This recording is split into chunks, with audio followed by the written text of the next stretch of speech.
the Doctor Who Symphonic Spectacular it's a showcase really for the music of Murray Gold, who's written the music for Doctor Who since it returned in 2005, and it came out originally of a BBC Proms night. They had a night that was given over to music from Doctor Who, and it was so successful it's now turned into a sort of touring show in its own right.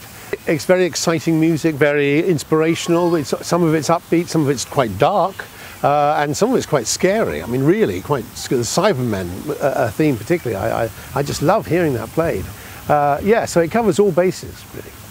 So I wanted to take you back in time to when you played the Doctor. Just wondering what it was like to play such an iconic role in such an iconic show.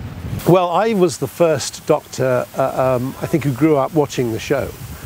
So for me, when I was offered it, it was kind of a daunting thing. I was being offered what was to me a very iconic part. And the only way I could really explain it to people was, you know, I remember when I first watched it, sort of playing in the street. You know how you sort of play. I remember playing Doctor Who in the street, and so there I was actually doing it for real inside the studio and actually playing the part of the Doctor. It was extraordinary. It wasn't really like work to me. It was. I mean, odds were stacked against us because we were trying to make a program that had special effects in it, limited, admittedly, but in the same time as it would take them to make an ordinary soap opera or drama. So we were always up against the clock, but still, the thrill of making the series was fantastic.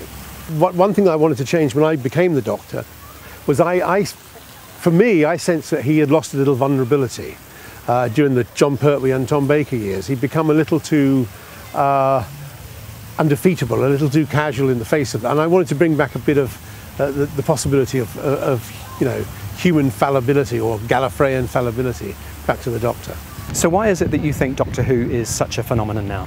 Well, it's a brilliantly simple concept, really. It's a renegade Time Lord who's stolen a time machine and is just going around the galaxy and inevitably going into all sorts of trouble as he does so.